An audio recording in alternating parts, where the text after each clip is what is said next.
not include any Tantera improvement estimates.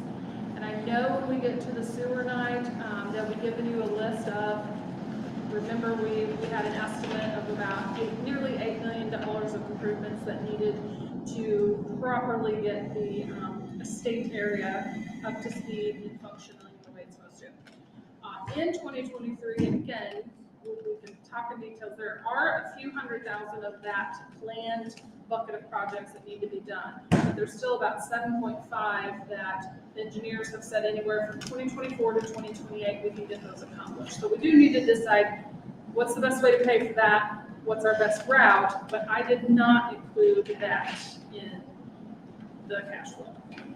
So when you're seeing those unrestricted funds, that's how we can make those decisions. So I did not include that in the cash flow. So so we still don't have a plan of moving forward on when we're going to move forward on Tantera? I think we have a plan on when we need to, which I think Kevin will go over during his night, but I do not have in the cash flow for 2024 beyond, I did not make any assumptions. I do believe there's two paths, it's obviously to take, pay as we go and pay ourselves back with the rate increases that may require that, or do some kind of bonding or debt financing, which does include ballots and some other steps. So we can either borrow to get it all done in the 2024 to 2028, because those timelines, I don't believe were money-based, they were capacity-based. In other words, what can we get to and how long will it take to do this massive project? So either pay for it as we go, which is a combination, well, I'll just be honest with you, it's your capital improvement fund. What? And then Cash. your CIT, whatever sewer, because sewer does not have, basically your option pay as you go through CIT.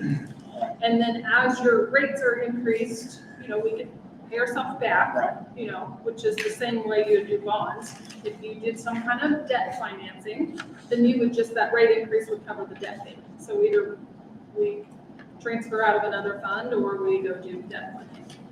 I don't think debt financing probably, there's a lot of steps that would take time. You have to go to the ballot. There's a lot of factors there that might slow that down or might not be feasible. So we likely would have the cash to just pay it without financing. But that is another part of the conversation on sewer. So we'll discuss that on sewer night. But I just want to let you know, it is not included in that cash flow statement. So when we are talking about where does the money come from and how that affects multiple years, it's excluded from that. Could you give me one? The restricted versus, let's see, restricted funds, restricted other, and unrestricted. Unrestricted I get, but I always struggle with the other two. Can you give us the highlights of those two? Restricted fund reserves are what we have put on ourselves. So basically that's your reserve policy, plus some nuances there in there. Your restricted other, majority of all that is legal requirements. Is what? Legal requirements. As long as we have bonds, CIT is going to have some restrictions based on what bonding we back CIT from, which is your water and sewer bonds, and we will have those paid off. Let's see what another event. So that'll go away pretty well in 28. Yes, and if you look at CIT, pretty much I think 26, because not all the bonds, SRF bonds had a CIT restriction requirement. Some did, some didn't, but you do see in 2026, there's no restrictions estimated for CIT. Transportation, there's not any legal restrictions. I'm trying to just peek at these. So the restricted funds in transportation are due to our reserve policy? Well, yes, the capital piece of our reserve policy. So we had put together, back when we took over Highway 54, which is now Osage Parkway, we at the time got a check from MoDOT, $2 million. Right. And at that time, we created our own depreciation replacement type plan. In other words, we know we're going to buy vehicles, we know we're going to buy equipment, we know we're going to do so much striping, so much pavement maintenance. So it was kind of like an annuity where it had its own interest and we would pay out. So I now have those items plus like the pavement maintenance plan looped in there. So every year we stick a little in it, and every year we pull out based on those depreciation replacement items we've identified. It pretty much stays around 2 million. The idea there is there's going in this 20-year, 25-year schedule, which again, this is something else that we kind of follow the rate review with water and sewer, but I'm do transportation at the same time. So let's track of time. Oh, so this transportation plan, the idea is there's going to come a point where the entire Osage Parkway needs a total redo. So back several years ago, it's like, okay, what's a 25-year plan? How much do we need to have set aside that we know we can, what we now call Nova chip, or we know we're sealing, or we know we're buying in jump trucks, or we know we're replacing money. So that's what kind of funds that. And so another way to get an idea, oh, I don't think I did. Well, the other thing that was, my memory serves me, the other thing is we had, I didn't have, and I don't think all of us had a real good vision of exactly the equipment that we were gonna need to do that and make sure we had that. Right.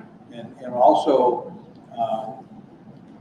how long it was gonna be before we had to completely redo it. Right. You And know? those things change. It's definitely time to, Kevin, since he's been here, I have not sat down with him, kind of giving the ins and outs. Okay, here's what was started, what has changed. I mean, it has been working. It's time for an update. Again, I'm going to do the water and sewer because they have the same philosophy as transportation. Sit down with him, but that's basically our safety net to make sure that we are replacing certain vehicles, that we are striping, we are sealing, we are milling over, we are doing those things. It's not new expansion. It's not new roads, it's not new sidewalks, it's maintenance. So the question I would have then is that, let's just say, and I'm not trying to get into it, all these capital items that are on this list were all approved, okay? There's a schedule, for lack of a better term, that identifies what it takes over 20 years to set aside for a 20-year item. Are those in that forecast on the out years yet? I don't know if I understand your question, but. So in 2022, let's just say there's $2 million worth of capital And if they would all be approved, and would they be reflected in these forecasted 4-year numbers? if they are part of that identified replacement items. Yeah. And that's why you see that number fluctuate because certain things aren't there. So then you go to water and sewer. Again, they're restricted. Other will be one legal requirements, again tied to bonds, but also in sewer, your other big chunk of reserve is the treatment plant monies, wastewater treatment plant. And it's always around $2 million. And I include that in the restricted other. And that would be because to replace the water treatment plant or expand it? I'm not sure I quite understand. Sewer treatment. It's a sewer, we call the wastewater sewer treatment plant reserve. I was not here when we created that. It's the only calculation I do is I mirror it, like what's the interest and where it is. So what was the history? I think the idea is, should we come whether we needed another plant or our piece of expanding the one we had, but it's set aside for treatment, yes. Now, and that's what we have. That's what we have. We have no idea what the other city has. Right. But they would share that, about 15%, I think, is about their use. Whatever that calculation, that'd be ideal. What we would expect, whether they have the money or not. Well, unless we would do our own, or we would do it, An additional. yeah, there's a number of. The growth for due to growth, the future need for treatment, for sewer treatment is what that sets aside. So it's not really a legal requirement, but we need to put that requirement in just to keep it separate than our fund reserve. I keep it in that other reserve other. I might just add, and Michael, please jump in, because we've had a lot of this conversation about the sewer, joint sewer board. It's my understanding from the discussion we've had down there is that even though we are not at capacity, we're quite some time away from capacity, but we are not gaining on the capacity. What is occurring down there is we are becoming more efficient by things that are going on and by some maintenance and some things that are going on that actually we're getting more capacity, but yet we're getting more efficient. So we still have that expansion gap there. And I don't know what all the numbers are, but we still have that. So we are doing well in that area with the fact that the plant itself. Is that what you guys understand that as well? Yes, and the equipment to update it is making it even more efficient, but that costs money. Like a lot has to do with water saving appliances, washers, dishwashers, aerators on faucets. Basically the inflow is down to 15%, which is where that extra capacity, instead of, you think, as years go by, you know, and things get added commercially, residential, or otherwise, it's actually going the other way. So water saving devices, that's a plus. I just want to share that with everybody else, with the rest of the board. So Richard, did I answer? Okay. The other thing, and I know this has to do with sewer too, and we'll get to it when I go over the overall capital, is this does include the assumption that in this budget, we're asking for ARPA funds to go to sewer, or short it up to make it, you know, balanced. ARPA funds go to sewer, but when we go to capital, I'll explain what that is. That isn't here, where I did need to do some assumptions with the other big project. So the ARPA funds are being committed to the existing system versus, at this point, earmarked towards Tantera Estates. I did not earmark it towards Tantera, and I will be honest with you, that's just my own personal opinion, that our ARPA funds should go to our inside city customers expansion and extension. And we should find the appropriate funding to pay for the improvements needed at Tantera by those users and not as much burden on the inside. But that's going to explain that later. That's just my own personal opinion, but I don't get to make that decision. We will have that discussion. But we can have that discussion, yeah. I'm just saying, I did kind of shore that one up the way I thought, but that's, again, very, very solvable that way. So that's kind of my summary of the cash flow. It did change. A lot of factors changed this. Again, I will say this is just my crystal ball at one point in time based on trends and stuff that I know.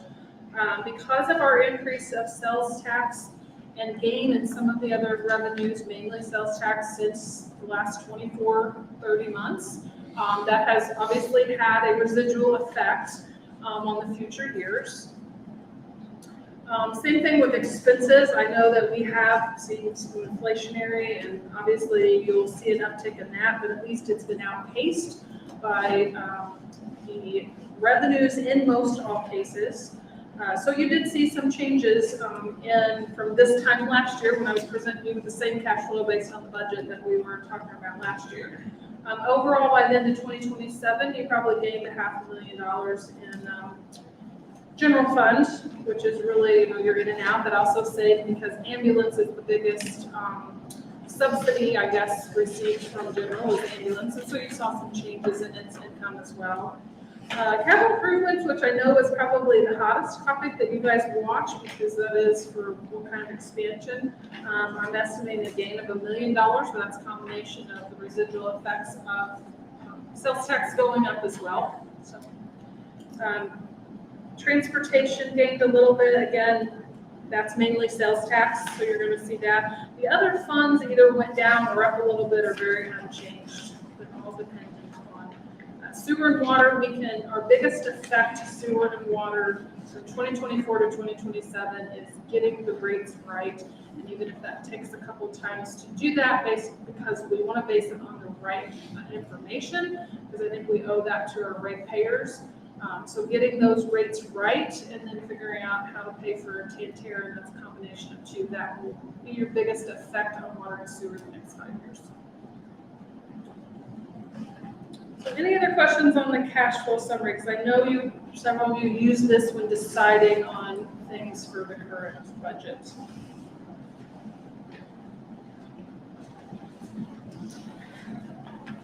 So I guess we'll just move on to our tie for all our funds, personnel expenditures, O&M expenditures, capital, and debt.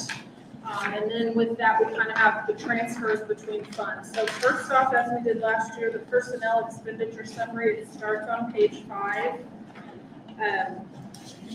You can see the difference between budget to budget and year-end to budget. I'm going to do a quick summary. I know Cindy sent you her letter, which kind of summarized, and I know she had some recommendations, but I will explain what got the budget and why. So for 2023, The 2023 budget is about 12 for personnel, 12.7% higher than the 2022 budget. Or I'm sorry, 9.4% higher than previous year budget. We do have in the 2023, there are several new employees or changes from part-time to full-time and expansion of employees. And I will let the departments, I know someone might be here tonight, we can talk about detail or do explanations when they talk about their departments or tonight if they're here. In general fund, we gained one full-time employee. We have now are scheduled to have 68 full-time employees. Basically, that's we are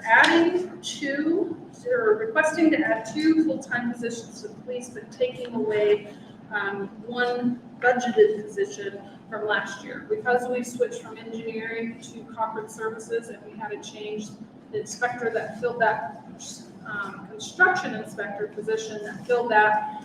He moved to a different department. I did not choose to fill it with the body because I really wanted to explore the resources with Cochrane, and they are so far handling that. I do reserve the right as we grow that may be something that we do bring back in-house, but right now we've worked with Cochrane to handle some of those services.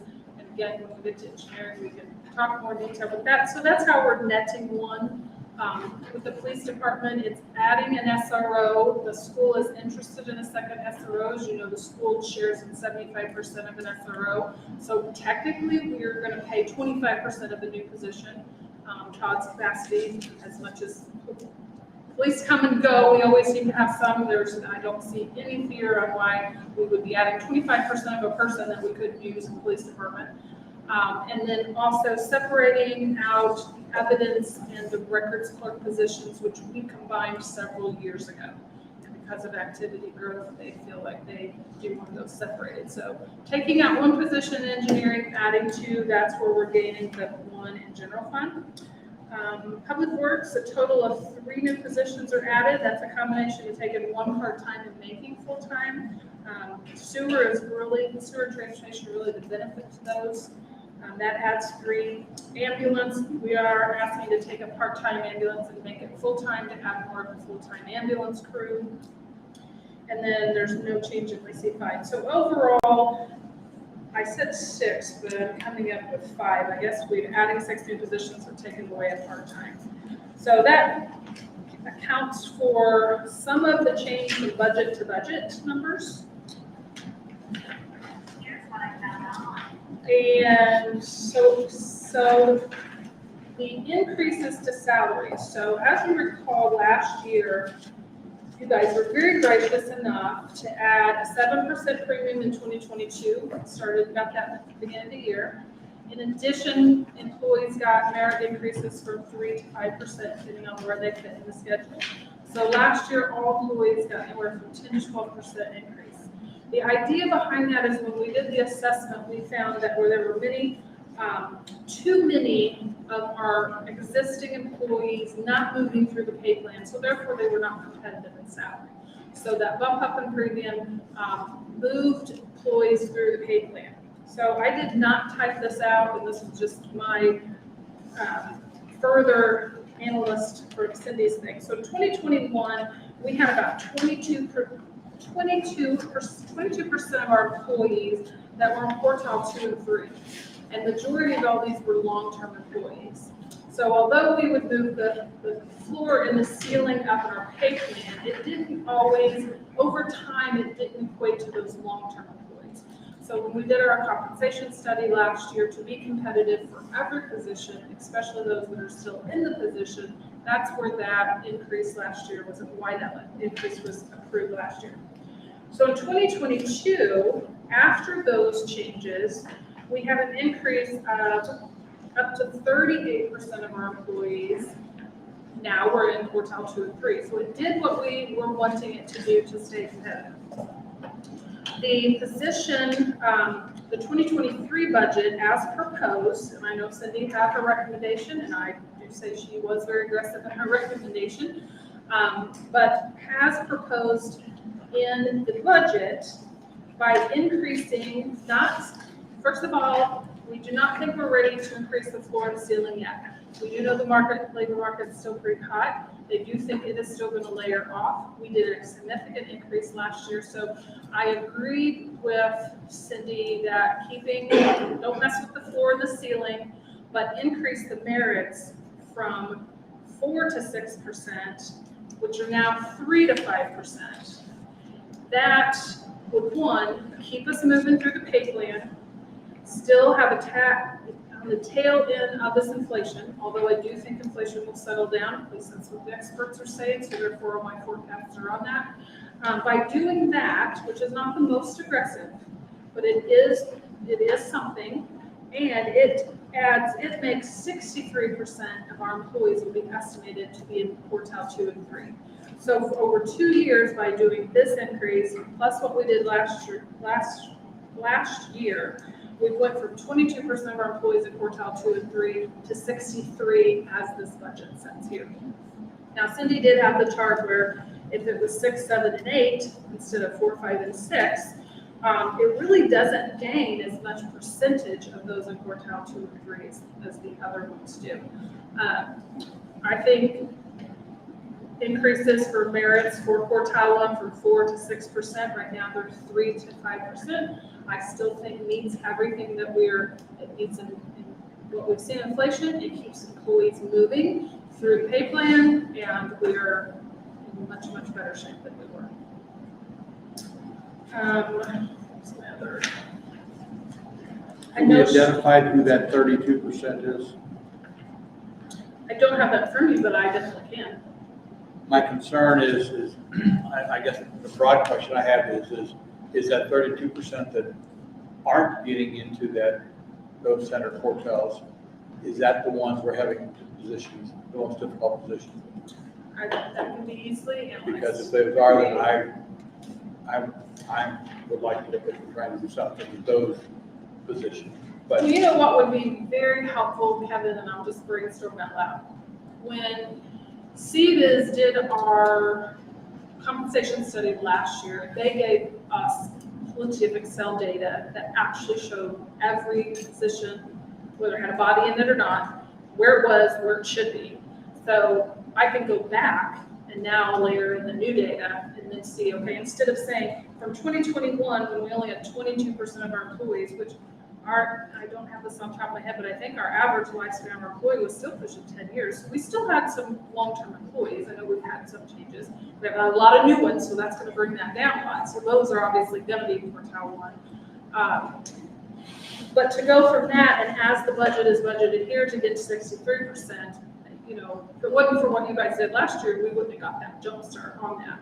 But I could go back and layer in today's data based on that data we did in 2021.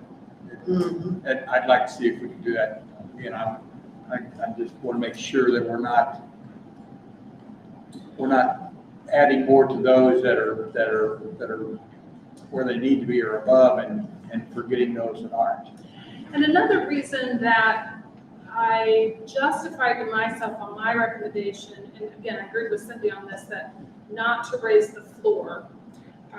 You know, CVIS does say that a structure update of 5.3% because of the labor market, because of inflationary, but because of the premium and increase in the floor last year. And another thing I did when we did those hard to fill positions, you know, when we were having a hard time finding police officers and sewer workers, or those positions that were very hard, I always had a leeway from starting from the beginning of the floor to 15%. So we really on our own really put a value to, are you coming in with 10 years extra experience, and start them above that anyway. So I think we've just on our own organically did that. So letting the market settle out, then we can adjust, you know, decide on adjusting the floor. So I don't think it's going to put us that far behind by not adjusting the floor. But if we do add a little bit to the merit percentages, it's still keeping on the forward thinking and moving people through.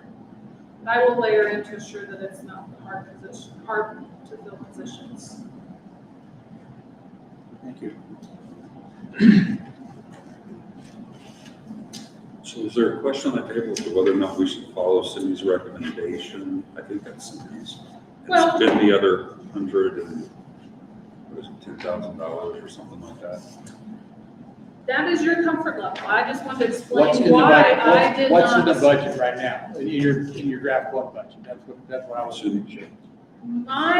Yes, what's in the draft that she had put, her recommendation to me was to jump our current, and I'm just going by quartile 1, 3, if you meet expectations of 3% to outstanding 5%. Her recommendation to me was 6 to 8. And I did not, yes, that's aggressive. Yes, none of us is gonna complain, but I took it, we discussed different levels as she had put in there. And what's in the budget is that second chart, increasing it 4 to 6% from 3 to 5. And how that fits in with our goal, when we want to stay competitive, which we did a big jump to be that way. And I still think we are competitive. I mean, we've not went backwards, and we're still filling positions and starting them at the above minimum based on experience. So by adding an extra percentage to the employees' merits, I still justify we're doing what we're supposed to be doing. We let the market settle, and then next year reevaluate again. So what's in the budget, I guess first is the second portion, budget presented to you includes the following changes. My other question is, if we would go with the Cindy's recommendation, and she's just saying it's going to be another 168,000, is that total? Is that taxes? Is that everything, or is that just this salary? So then you've got taxes, and you've got retirement, and you've got all kinds of other things on top of that.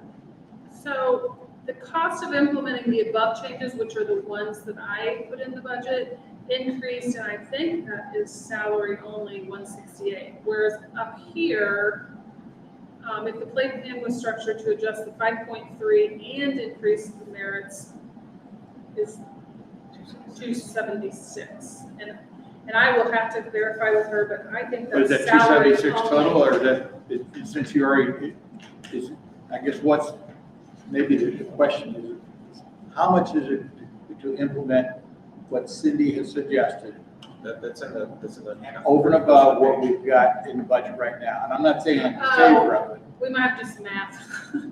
I think you have to take the because I also 168. want that other information that you're gonna bring back before I would want to move forward in that area anyway. And down below, and where I got some of my figures on down below the details on how employees will move through the pay plan. So in the proposed budget, the very first line where I have done 4, 5, and 6% for merit increases, that gains you the biggest percentage of 2s and 3s compared to where we started in 2021.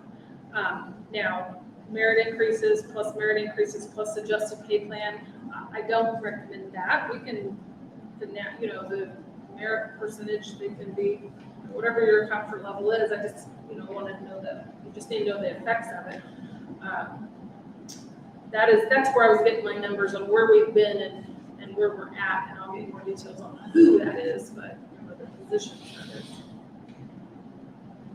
So you have got a few things. Part of why we were so aggressive last year was to bring our existing employees that were in the lower quartiles that should not have been up to where they should be, which we are accomplishing that through the adjustments from last year. The other part of that was employee retention as well. It wasn't just to entice new employees with higher pay rates or pay scales, but also to retain existing ones. So I'm curious, are there any statistics we can look at as far as employee retention this year versus last year versus 2020? There is, and I do not have. Because that was part of the whole thing. The reason to implement that was employee retention as well. That is, obviously we raise people into quartiles they should be. So that's one of the part two of that. So I can get you retention information, layer in that, and the true difference between all three of those. And Kevin, I understand where you're going with what's the true cost to the city, taxes, unemployment compensation, et cetera, et cetera, et cetera. But I just want to remind everybody that our mantra last year for all of this was, if you're going to hire the best, you need to offer the best. Oh, I'm not. So I'm not saying deny it. I just want to make sure The highest- as we move forward, are we talking, what are we actually talking? I don't want to say, oh, we think it's gonna be 155,000, and then all of a sudden we see, the budget, where the budget gets hit with a $200,000, like, well, we didn't include the taxes, the so I just wanna make sure when we're talking about what those are gonna cost the budget, we know what the total cost is, not just payroll, not just what goes out to the employees, because there's those other costs we've got to make sure that we determine. Well, I do think were you done? I'm sorry. Yes. If you look at the differences in the quartiles, the number of employees between 2021 and 2023 based on, I'm not sure which one I'm supposed to look at on 2023, as to what's currently planned, but you can see how people have moved up in the quartiles. Okay, so that should help with retention. Okay, Yeah. I would just tell you that it's a double-edged sword. If we move these quartiles up as aggressively as Cindy says, and for example, inflation doesn't keep going like it has, then we're going to set an expectation that may put us in a bind eventually, or at least squeeze us. Okay, because it's really hard to move those back. Well, and I will say, for the record employees, I am not advocating, I am not trying to keep something from employees. I think, I agree with Bob, but I also believe in gradual, because once you give, it is hard to take back. Absolutely. And again, I think we are accomplishing. I think, going to the 4, 5, and 6, it's still accomplishing. I think we're still staying ahead of the curve because we got at least a good start last year. I don't want any employee to think I'm not trying to advocate. Believe me, I ain't gonna argue either. I mean, we all benefit from it. But I also am seeing, okay, what's 24, 25, and 26 look like? And God forbid we ever get to a place. I remember sitting around budgets trying to figure out how we gonna budget insurance, and what do we do with this 5%, 6%, and then hard decisions have to be made too. So in my mind, maybe I'm being selfish because I sometimes is the conduit for all that. It's like it is sometimes like go slow to get where you need to go, because how long can the city, and again, and if it's a 1-year thing and it's very clear about that, hey, next year we may have to step back up, because at some point you will have to decide, but is it fixing what the end goal is right now, and how does that balance with everything else? Yep, but to piggyback on what you said, we were so far behind the curve with our salary scale, pay increases, et cetera, that what may seem aggressive last year and this year basically is not as aggressive when you think this stuff should already been implemented 5 years ago. So these increases over 5 years versus us trying to have them over 2, we're still, as a result, are going to be where we should have already been in Catch up. previous years. So yeah, that's why it seems so aggressive now. But when you look at the analytics from last year that instigated the whole aggressive pay structure increases, is because we were so far behind other communities with what we were paying. So hey, that's just my 2 cents. I hope you guys agree with that. But I mean, I pulled out those charts and all this data from last year that we were presented in order to start the program last year. And still was amazed that we managed to maintain employees at the levels they were at prior. I think some of that data that Kevin's asking for will help too. It's like, yes, I'm just giving you, we've moved them through, but are we moving in the right areas that we think we are? So I'm all being might- conservative, but yeah. once again, I think 2 years versus what we should be doing gradually over 5 years. So it seems a lot more aggressive right now.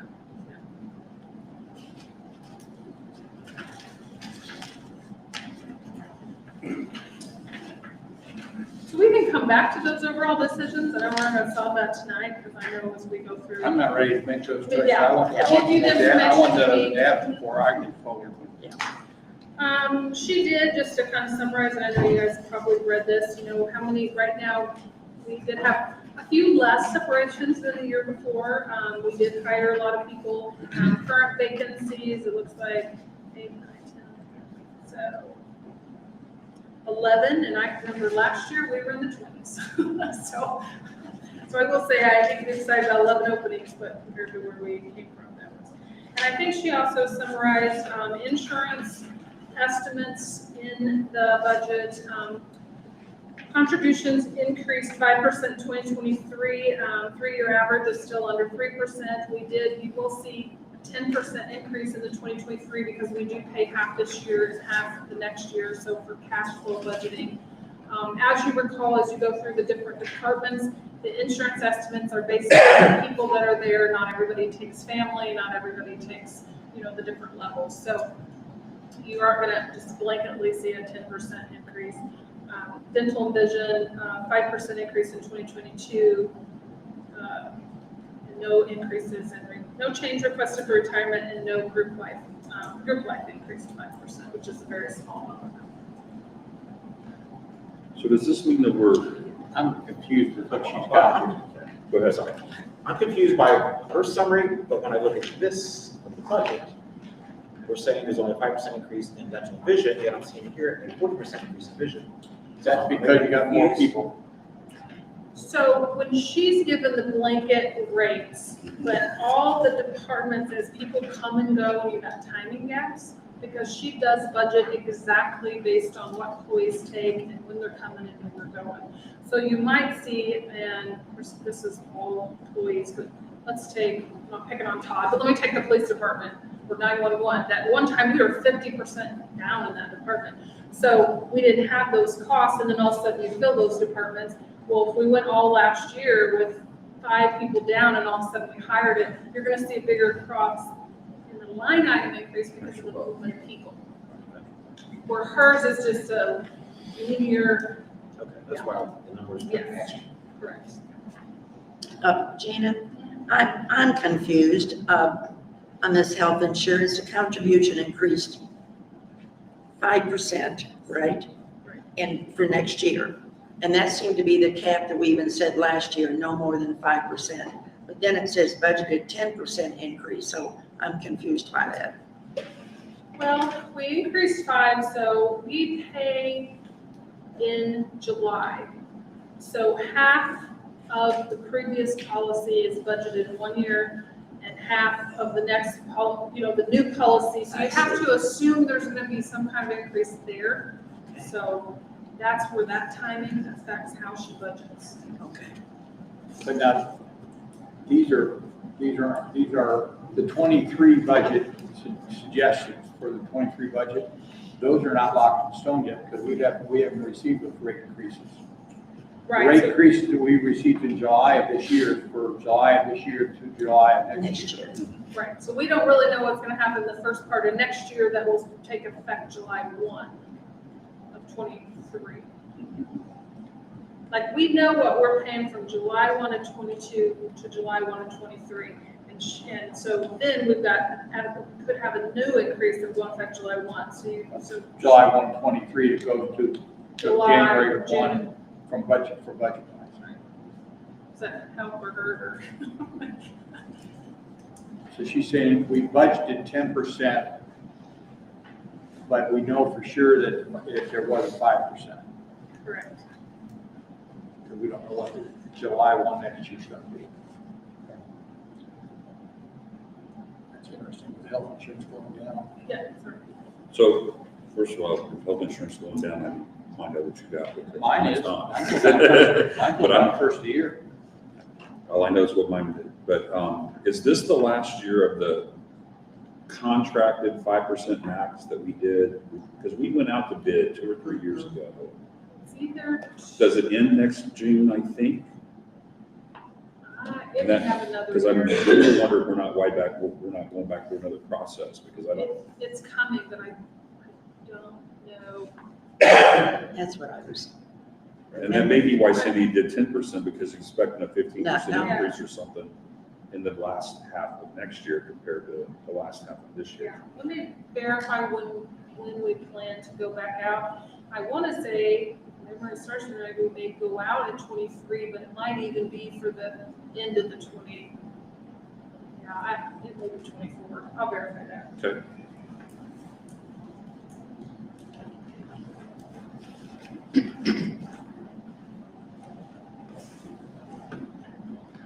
Medicare's, It's what? Medicare's $20 a month. Not there yet. So anything more in personnel, I'll get the items that you need. We can come back to the overall for the philosophy of the rates.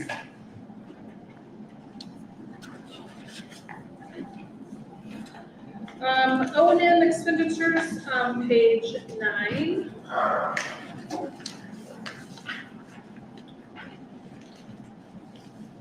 Real quick thing before, page 7, of the packet. That is personnel. I did have a couple of questions on that page. Are those- Seven. Oh, sure. Okay. 7, Richard, wait a second, which 7? The 7 in this Probably packet, it yours says and mine. 7 of 99 at the bottom right. if Thank that you. helps, I okay? can't figure out which 7 we're talking about. So the main question I had on this was overtime. We missed our 2020 budget by 51%, okay? And then we budgeted less than what was. Huh? Page 7? It's 799, it says at the bottom right of my sheet. Oh. It's the summary of Page 5 personnel Page 5 expenditure. of your all budget. funds. 5 of the I was budget, seeing 7 of blue the and packet. okay. And it's more about how you structure it, but a couple things. One, we missed 2020's budget by 51% on overtime. Okay, and you'd have to go back and look at some quick math today. So then we said, okay, well, we'll get better, and we didn't budget a 51% increase. We budgeted less than that, and then we blew it by 74%. And now we're doing the same thing by saying, well, we don't think we're going to spend that much money, and I don't want this to sound crass, but it's almost like, it feels like we're lying to ourselves, okay? Because we think we're going to get better over time, but not only do we not get better, we get worse. And maybe there's something unique there that I'm missing, but that's the assessment of what's going on with overtime. Is the overtime because of the lack, because we have overtime because of not enough employees? And so therefore, we're spending more on overtime, but we're spending less on the Every employees in the department. That you may need to look at individual department, case by case. Obviously, when you're short employees, somebody has to work, we'll pick on top of the police department. You have so many shifts you have to fill. So if you're filling them by people, then overtime applies. Because, yeah, so. Along that line, our vacancies are down 60% or better compared to the So previous if you year. look at So so the question becomes, and I'm not saying we need to get all the answers right now, but as we go through departments and so forth, if we're better staffed by significantly, it's not like just one, okay? I think you mentioned we were 20 plus and now we're only, whatever, 8 or 10 or 11 or whatever. Then why is it just low now so bad? And then if that's just a matter of reality, it is what it is, we're just not any better than that on overtime, then why is it that we don't budget more? Because it seems like we're lying to ourselves. Just a couple thoughts on that. I will really need to go into the departments and get with the departments and figure out, okay, I understand, I think I know how Cindy tries to budget with them, and how many, where that is. I guess my short answer is, we'll get back to you on that, because each department should have probably different. Can you just give us an update? Talk about overtime. We know our biggest shortage in staffing has been in the call center, like severely short. I'm curious on how much overtime basically they are accounting for. So I see the thing, the reason these numbers are so askew is the call center. Because we were budgeted 9 or We're down 50%. Slated for 11. that's right, 3 to 5, correct? So I think the majority of the overtime is going to that specific department. So obviously you've got to have pie in the sky dreams thinking, hey, eventually we're gonna get that department filled, or at least 3/4 capacity, which is gonna decrease the majority of that overtime. I'm just curious on the percentage of overtime. Well, I'm gonna deep dive in the departments, because 911 is the perfect theory of overtime, because if you look at their department details, we budgeted one amount for salaries and budgeted another amount for overtime. So if you look at them, and together, that's about 340,000. But then what actually is expected to happen is 300,000, but overtime's 2, 3, 4, 5 times. So overtime was high, but salaries was significantly low. So we still netted less writing checks, but we used those people a lot and they got paid for it. Whereas if you look at other departments, that's not the same story. So I really want to go through all the departments that have overtime that's out of whack. And what happened? And is it a planning issue? Is it a operational, how you're using it? What happened that caused that? Because 911 is that perfect theory. But if I just glanced at a couple other departments, I'm not seeing that either. And is this overtime, extra time, or overtime scheduled? Because with the Well, police department and we have. ambulance we have has scheduled- overtime that's Ambulance scheduled. has scheduled overtime. But then you also have that theory when you're short, you have to cover the shifts. So there could be a combination of both. The ambulance is the only department that specifically has a schedule that includes overtime. Other than that, it's, you have call-outs. Now, you gotta go sewer as a call-out and their overtime. And if they're not full staff, management can't work that flex. You know, it's like, hey, gosh, you know, you've already worked 12 hours these first 2 days because you had so many call-outs. So let me help you with the rest of the schedule so there's, you know, but if you're not fully staffed, you don't have that option either. So let me dive into the more details of each department and get with department heads to explain kind of their unique circumstances. Then the other question that I have is just for my knowledge, try to understand, how is it that we missed holiday pay by that much? Well, If we're when- understaffed, So one factor that happened last year when we discussed holiday philosophy behind holiday, I had budgeted to change that philosophy. It wasn't something that the board supported. And if I remember correctly, the time to go back, I need to fix the ordinance because the way it was literally written. So likely, we got a budget that accepted one philosophy. We later talked about it, and the board's like, no, we want to keep it. So it just never was. fair enough. I remember those discussions. Well, I remember discussions. The holiday, yeah. That is Don't get one me wrong, I'm not factor. trying of to it. take holiday No, pay no, away by no, any means. but that was one factor of that, whether or not something else was on. That's all I have.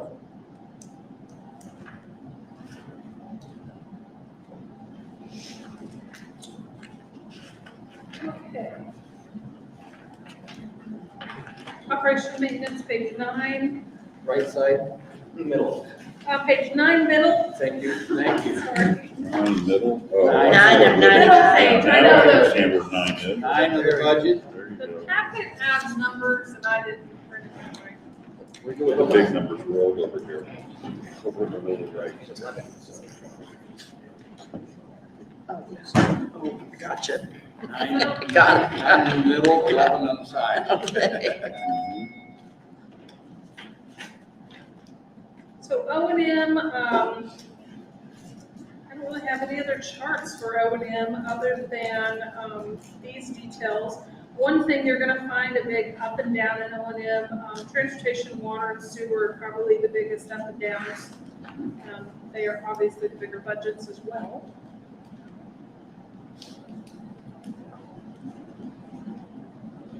The largest budgets with the largest increases. Yeah. There was no significant philosophy changes on O&M, which, you know, I'm always preaching to the departments to keep assets out of O&M, but there are some things that are maintenance that are high and low.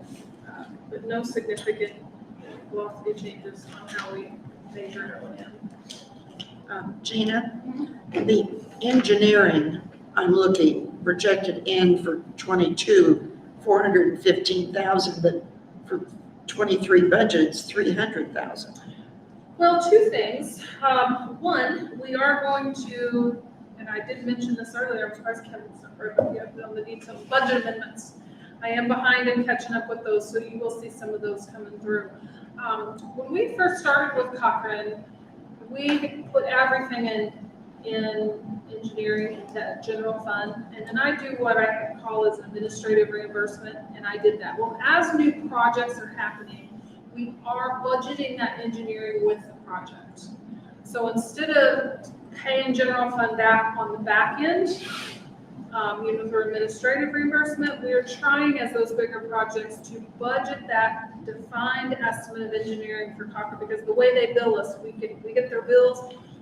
Mike has actually taken that over for me. As we get a bill, it's like, is this some transportation? Is this parks? Is this water and sewer? And that's how I determine, like, everything we pay Cochrane, what percentage is going to sewer, what percentage is going to, the right fund.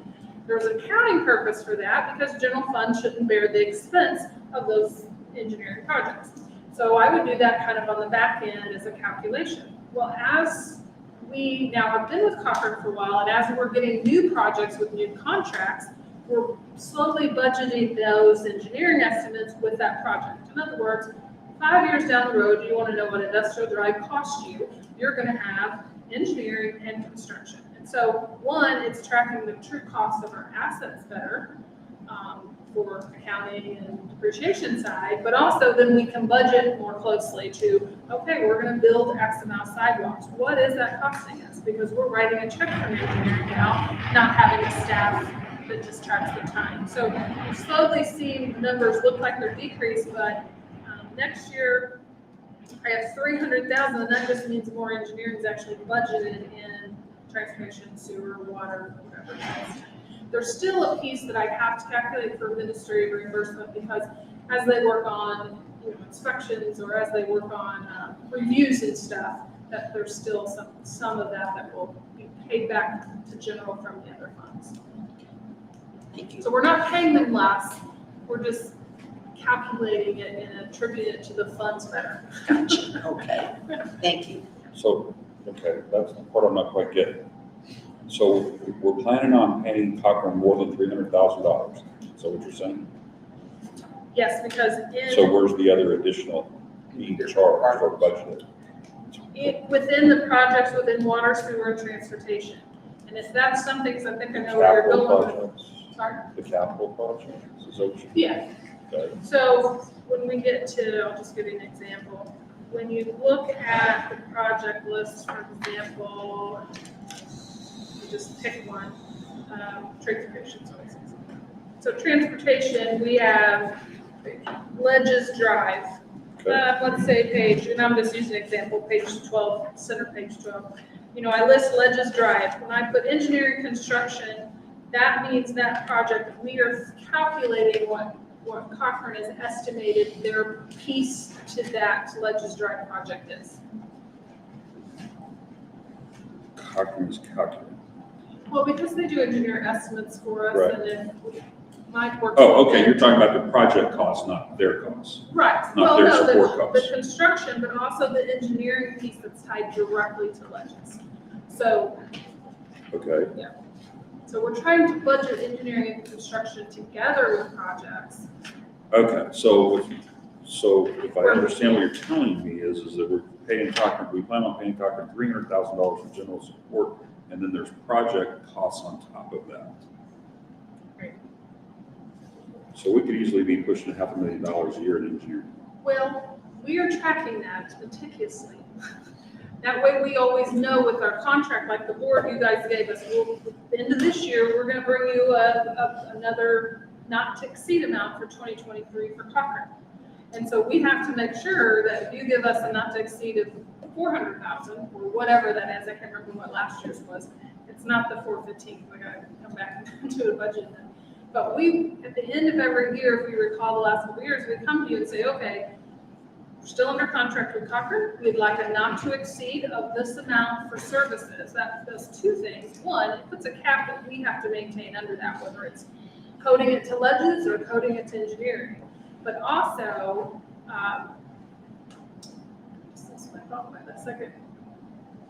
it gives us a cap. Oh, and it saves us time because then we're not doing a summary sheet every time, permission to pay this Cochrane bill or permission to pay this Cochrane bill. So two ways that you should hold us accountable for checks and balances is one, what's that not to exceed, and how well Mike manages that Excel sheet that we've created that every bill we get, one, we separate on where it goes, but it always has a total.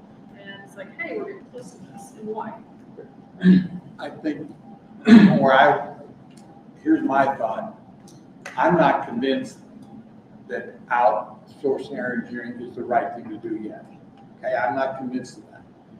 And so one of those things that needs to be evaluated is cost. There's other things that need to be evaluated on that as far as we move down the road. I guess what I'm asking you, Gina, is when you put your magic wand over the budget and everything, can you produce the number that says if we would have had engineering back in-house, it would have cost us, we would have spent X number of dollars more or X number of dollars less. That's because some of these things that Cochrane is doing, we could have done in-house if we'd have had one or two engineers. But some of it that they're doing, we would not have done in-house.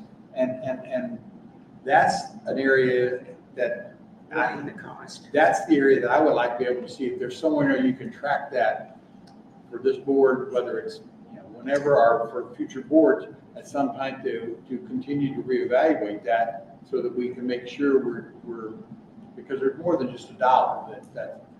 Everything from the fact of having an engineer sitting at a desk here, to the fact of the engineering service of an outsource where you have, some different capabilities that are pluses, more resources. So there's positives and negatives on it, but the dollar thing is what I guess I'm looking for, is to be able to track it. Is that what you're looking for, Richard? Before Yeah, we- that's what, we've talked about this before, Yeah, I know. and I understand it's not here, and I wish it was. But my general thing is that those things that, they're not a special project, so we've never kept someone on staff to well, it's been a long time that we have this said, we're gonna have an engineer in-house that can engineer and do the drawings for, let's just say, Osage Beach Road that's in this budget for the engineering for it, or what was done at industrial, okay? We've tended to have a lot of this other smaller stuff and day-to-day consulting, for lack of a better term.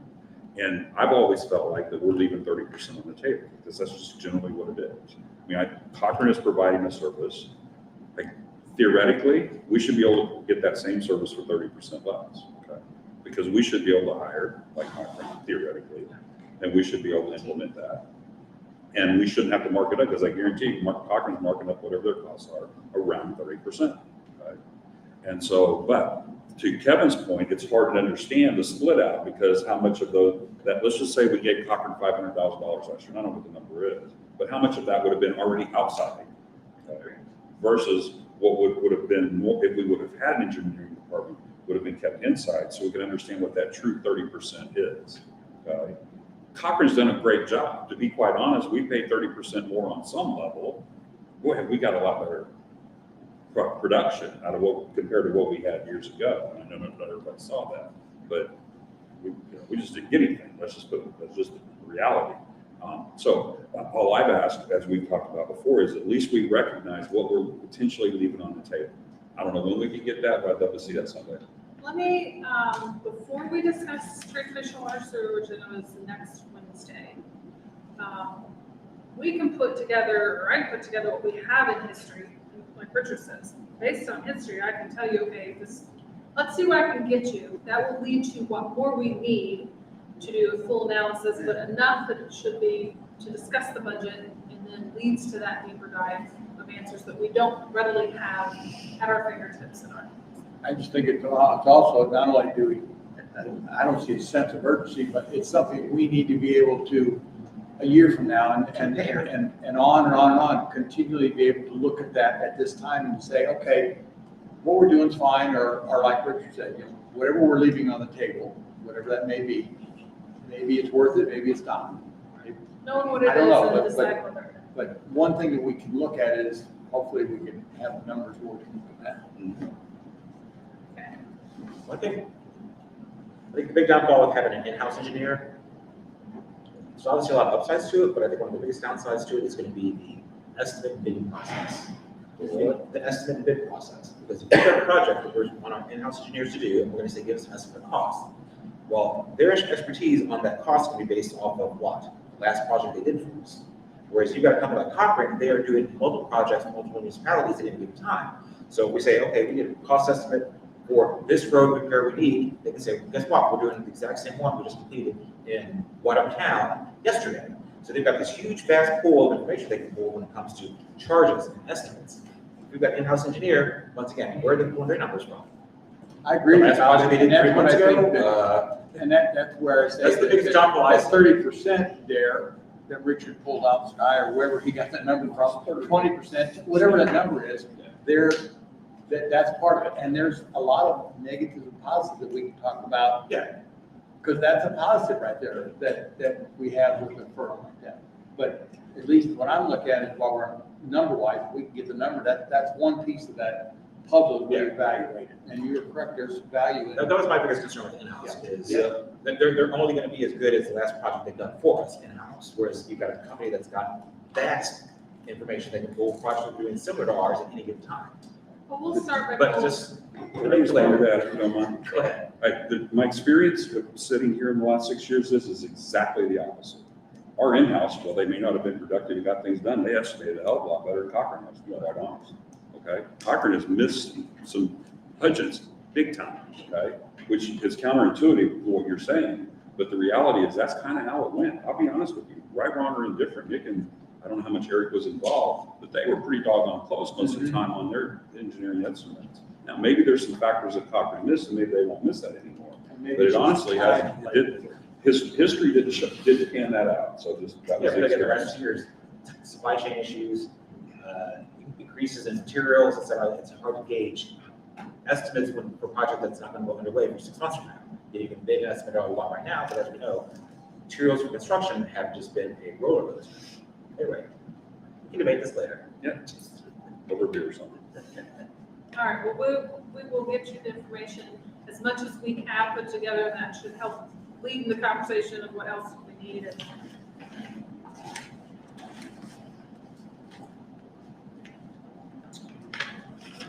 Capital expenditures. Kind of on that same topic, I would almost apply that to IT as well.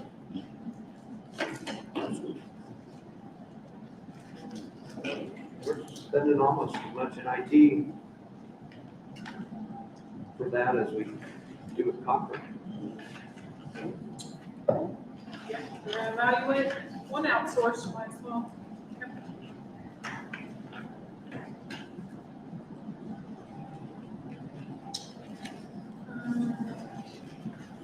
The next page starts the summary of capital expenditures, page 10 center.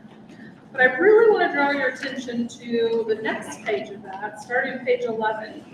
So I know we're going to go into the department's details and the other nights. Again, however deep you want to get in with these, I know that like Kevin and a few departments are here, but mainly I told them to be prepared on their nights. Great presentation, but I found it very helpful last year by putting all the capital in one place. Of course, they're by dollar amount, so you're not going to find the same list in the same order. I'm sorry, you'll find the same list but not the same order. But it highlights all the capital from every department that's being requested. But I also then highlighted the corresponding revenue source. Now, this year's capital is just almost $12.9 million for 2023, all the capital, everything from general fund all the way to ambulance department. About 1.1 million of that is actually carryovers. I tried to list those in the individual list if they were carryover because things didn't get done or, for whatever reason, we always have some number of carryovers. So about 1.1% of that, or 1.1 million of that 12.9 are carryovers. This year, there were three revenue sources that are identified in colors. On your far right column, you'll see the blue-purple color. Those represent any kind of grant subsidies, including Osage Beach Special Road District. So Lacey Pine, airports, we've got Osage Beach Special Road District, anything that we consider grant funds. In green is CIT funds. The only CIT fund that I did keep in there, two reasons. One, last year the board had agreed to use CIT for 2 of the parking lot expansions, and one at Penny Park and one at Osage Beach State Park. Both of those projects are being carried over to the next year. Not only are they being carried over, but they are costing a little more, and I know when we talk about parks, we can get into the whys and what that is. But to balance general fund, we didn't need the whole dollar for dollar of CIT, so I just did a portion of CIT to keep with the same theory that you were okay with using CIT for the parking lots at the park, but it's not the same amount. Again, it's your comfort level there.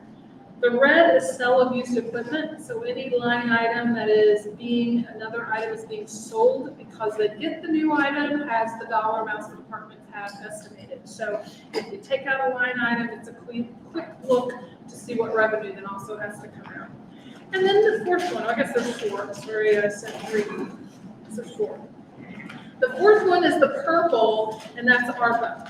So So we did get our second half of the ARPA funds for the city of Osage Beach. Plus we got a little extra, like $4,500 or something extra because there was evidently cities that declined and so they redistributed all the cities. So in total, we have $950,604 of ARPA funds.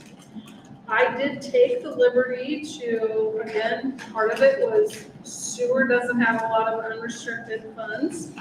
And ARPA sewer was the big, probably the big draw in most cities was any kind of the utilities. So in the purple, under the sewer section, you will see what projects I identified to be reimbursed from ARPA, but that is totally at your comfort level. We don't have to use any ARPA funds. If you want a deeper decision, if there's something else you would like to use the ARPA funds. We did use the blanket revenue, we used the exclusion, so there's not a lot of explanation or tying to our reporting. We pretty much could use it for whatever, but I know water and sewer, whether or not we use the exclusion portion from the Treasury Department or not, sewer was definitely acceptable. So that kind of explains the revenue tied to certain line items and where they come from. So which one was ARPA under sewer? ARPA is the, It's not just purple, there's a whole bunch of purple. yeah, there's 6 lines that are purple on page 14, center page 14. See, to me, they all look the same color. Yeah, they are. Oh, did you guys, I got a color copy. So did I, but they look the same to me too. They're all There's purple. $4.3 million in total grant subsidy, and then there's $950,000 in total ARPA. Okay. They look like the same color, sorry. Okay, well, I will fix my colors. Fix my colors. The purpley one, so if you look at, okay, on page 14, so I will just identify the 5 ARPA numbers. It starts with the $15,000 for sewer station Zebra. The sewer station Runabout, $30,000. And then skip one. The next one is sewer extension 42. Sewer extension Creek. For how much? Oh, I'm sorry, 165,580. The next one, 175,050. The next one, 241,862. And the next one, 323,112. Those 6 items should equal the $950,604. 916 what? 950,604. That's our exact ARPA dollars. Some of them might be not dollar for dollar refunded. Gotcha. Applied accordingly.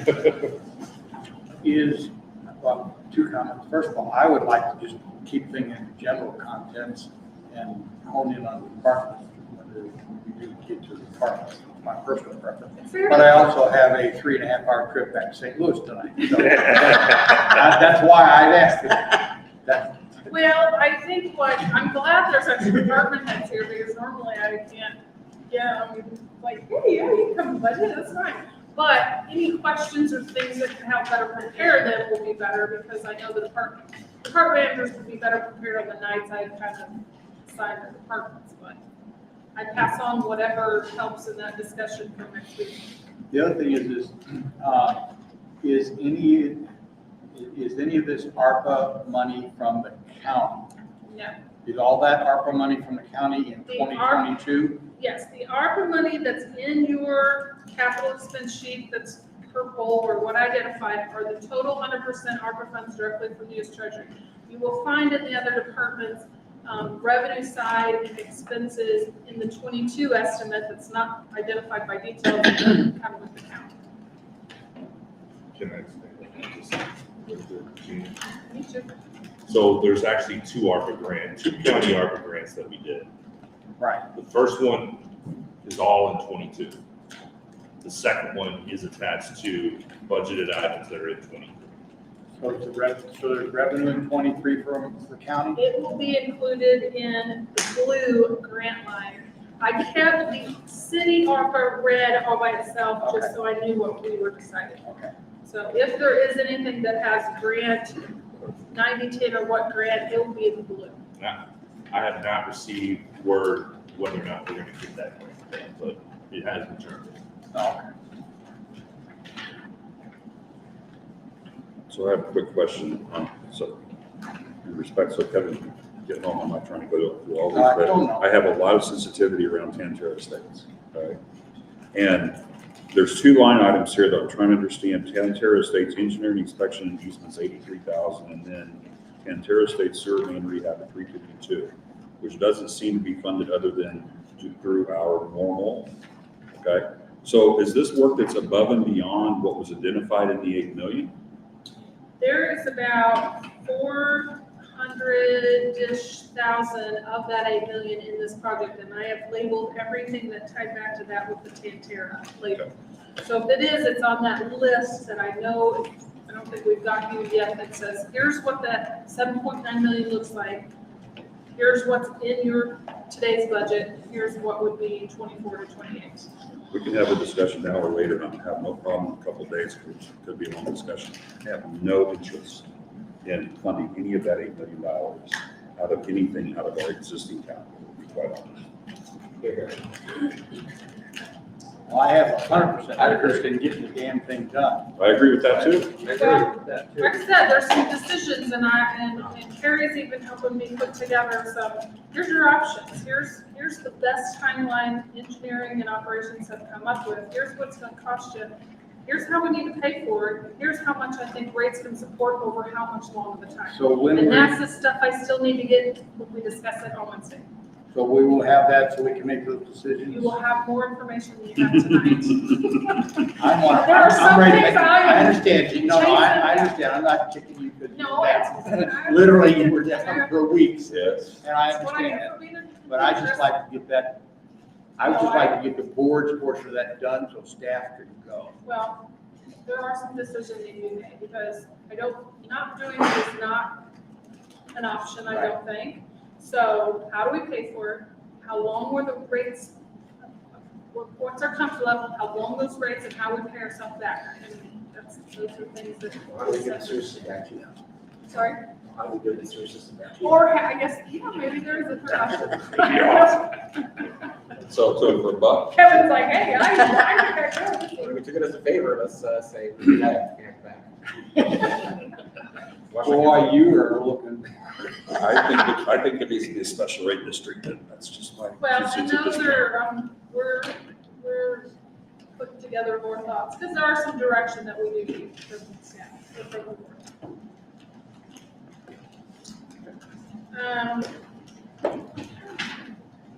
The last three things are really pretty simple. Outstanding debt, if there's no more capital, overall capital. Outstanding debt, we did pay off one of the 2002 sewer bonds last year, or water bond, sorry. I'm sorry, page 16, center 16. The 2003 water revenue bond, it does have a maturity of January 1st, 2024. However, for cash flow purposes, that payment will actually leave our bank in 2023. So when you see the budget, it's actually going to be paid off, but they don't recognize it until January 1st, 2024. Sorry, which one was that again? I apologize. That 2003 water, that next one. 2003, okay. So we will actually write the check and be done with it, but it'll show paid in 2024. So 2023 pays that one off. Then we will, next, in 2024 budget, we will just have the 07 water revenue bond and the 05 water revenue bond, and they're very close. So Carrie we try to keep up with SRF about letting us pay off early to the state. There's still not an option of that. I would say until the market settles down, there probably won't be ever. So we haven't forgot about that idea. Anytime we get an option to pay a little early, we will.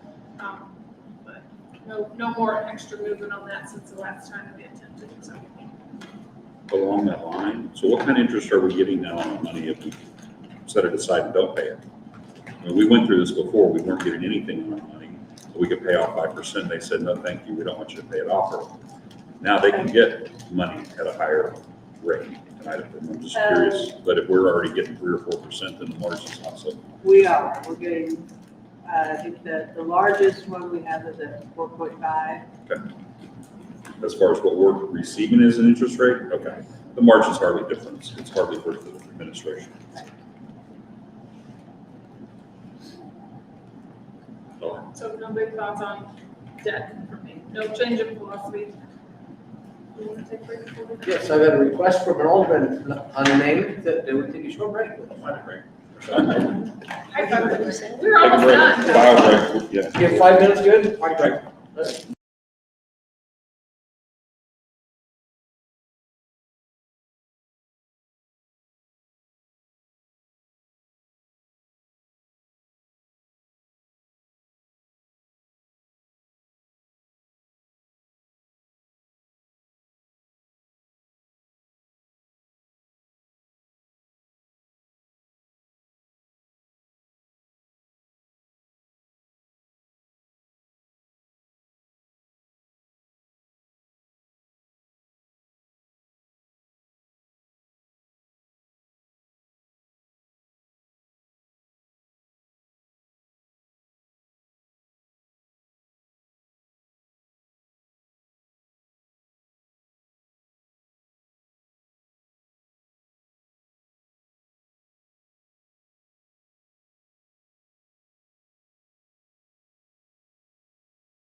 Continue. The last two items I have to discuss CIT, revenues and expenditures. That fund summary starts on page 58, center page 58, sorry, I should write on the budget. CIT really doesn't have any significant changes. Again, the revenue coming into CIT is near exactly the projections of sales tax because that's the 1% CIT. Of course, it transfers out the earmarks, which again is tied directly to sales tax. And then transfer to general fund, like I said, this year,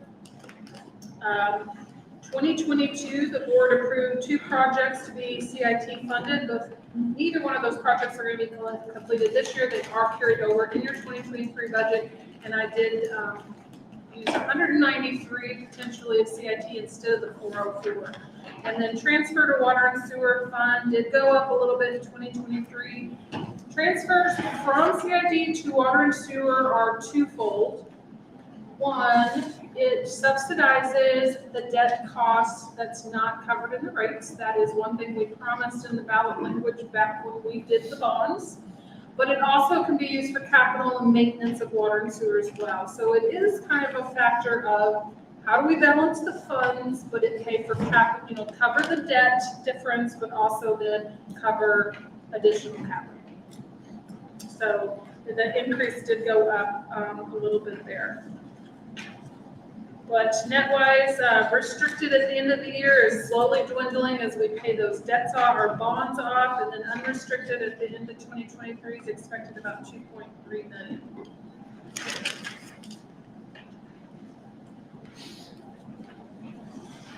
Any questions on that?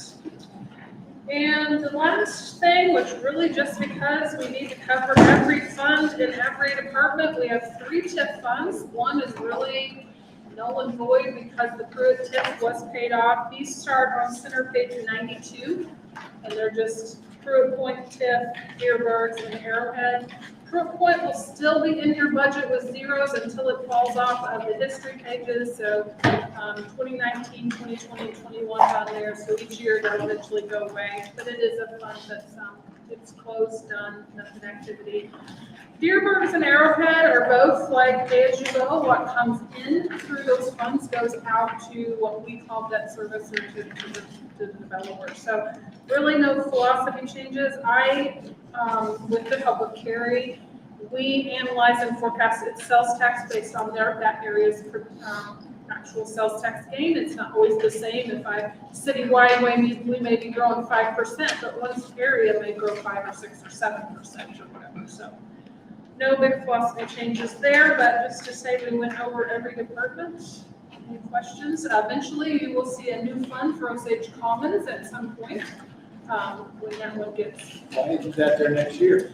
Well, we likely between now and draft 2 will be figuring that out with some numbers, but it didn't make it a draft 1. But it is active. They've actually, beginning October 1, I think was collecting their CID, which I know isn't. So it's coming. Because there should be money coming. Well, there will likely be even this year. Yeah. So Even this year. yeah. They're all for business. Yeah. Hobby Lobby's open. So I guess what I said, you will see very soon. Yeah, they just didn't make them. Or didn't make them to draft them. But it's a pay-as-you-go as well, so in and out. So why isn't there something for 22? Well, there will We be, need to when make an I, amendment to the 2022 budget. yeah, that's exactly what that, kind of like we did Arrowhead when we first got our dollars, Either we we kind of just went put back. the line items in there that. I'm not for sure if Carrie's actually received. I think they're still getting everything going and collection. Arrowhead, it took a little bit, and then we were paid for back time.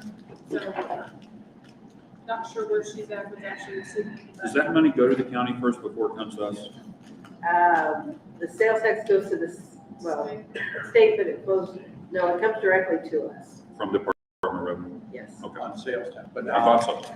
As of October, 0. November, we may see our first receipts from retail. because they're always 30 days behind, aren't they? 2. Or 60 days. 60 behind. days. Okay. And the Department of Revenue changed their due dates for businesses. Used to, it was like certain months it was the 20th, and then the end of every quarter was 30, well, now they're the end of the month. So businesses have till the end of the month to get their sales tax for the previous month into the state, and then the state takes the next month to get them to us. So that's why we always say 2 months. So I have a list of items to figure for when we meet next week. We'll get the nitty-gritty of all the departments. I appreciate that we're actually out an hour and about 20 minutes than last year on this night, but we had a lot of big changes last year. So I got a list. If you guys think of anything else that you need me or to ensure that the departments can go through, let me know. And we'll see you back here next Tuesday. Is it 5 o'clock next Tuesday? I haven't looked at it. Okay, Yeah. cool. If there's no other questions, I motion to adjourn. Motion to adjourn. Alderman Rutherford, have a second. Second. Alderman Ross, all those in favor? All right. Very good.